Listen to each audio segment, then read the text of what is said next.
മതിയോ? കുറച്ചുകൂടി മതി മതി മതി.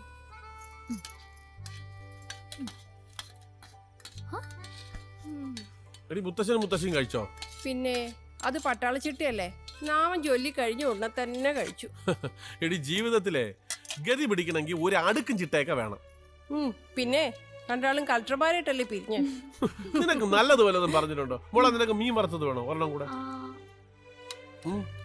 ഒന്നുകൂടി.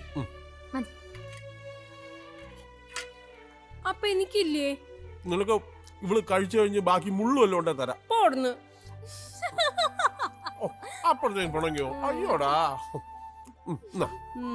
അങ്ങനെ കഴിക്കുവാ. പോട്ടെ. കൊതി പിടിച്ച് വയറ് കേടാവാതിരിക്കാൻ വേണ്ടി തന്നതാ.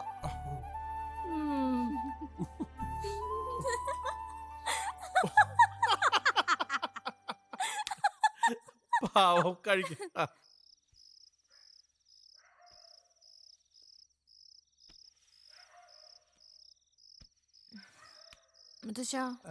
ഉറങ്ങിയോ? നിന്റെ പുന്നാരം കേക്കാണ്ട് ഈ മുത്തച്ഛൻ ഉറക്കം വരുവോ? വീട്ടുകാര് കല്യാണം നിശ്ചയിച്ച ആ കുട്ടി ഇന്ന് പഠിക്കാൻ വന്നോ മോളെ? ഇല്ല, കഷ്ടാ മുത്തശ്ശി. നല്ലോണം പഠിക്കുന്ന കുട്ടിയായിരുന്നു. കൊറേ കരഞ്ഞിട്ടാ അവള് പോയെ. ആ കുട്ടി ഏത് ക്ലാസ് പഠിക്കുന്നു എന്നാ പറഞ്ഞത്? 9B, എന്റെ ക്ലാസ്. ആ വീട്ടുകാർക്ക് ഭ്രാന്ത. അയാൾക്ക് ചെറിയ ചട്ടുകാലുണ്ടത്രേ. സൂക്ഷിച്ചു നോക്കിയാലേ അറിയൂന്ന്. എന്താ ഗൾഫില് അമേരിക്കൻ പട്ടാളത്തിന്റെ ക്യാമ്പില് ക്ലർക്കാണെന്നാ പറഞ്ഞേ. അത് കേട്ടാലേ അറിയാൻ പുളൂസാന്ന്. പട്ടാളത്തിൽ ഏതെങ്കിലും ജോലിക്ക് ഒരു ചട്ടുകാലിനെ വെക്കുവോ? അയ്യോ, അത് ചതിയാവും മുത്തശ്ശ. അവളെ കണ്ടെങ്കിൽ പറയായിരുന്നു. മോളെ, ജീവിതം എന്ന് പറയണത് ഒരു സർക്കസാ. അതിൽ കളിക്കാൻ മനസ്സ് പാകായി വരണമെങ്കിൽ ഒരു 10-20 വയസ്സെങ്കിലും ആവും.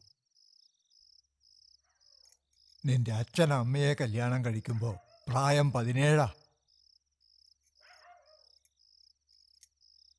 അന്നത് ചെയ്യരുതായിരുന്നു എന്ന് പിന്നീട് പലപ്പോഴും തോന്നിയിട്ടുണ്ട്. പറ്റിപ്പോയില്ലേ?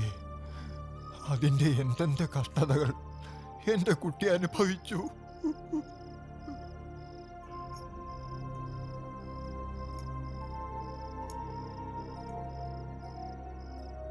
ആ കുട്ടിയുടെ ഭാവി എന്താവുമോ ആവോ. പാവം. അവള് പാവാ മുത്തശ്ശി. ആ മതി മതി നാട്ടുവർത്തമാനങ്ങള്. ഉറങ്ങ.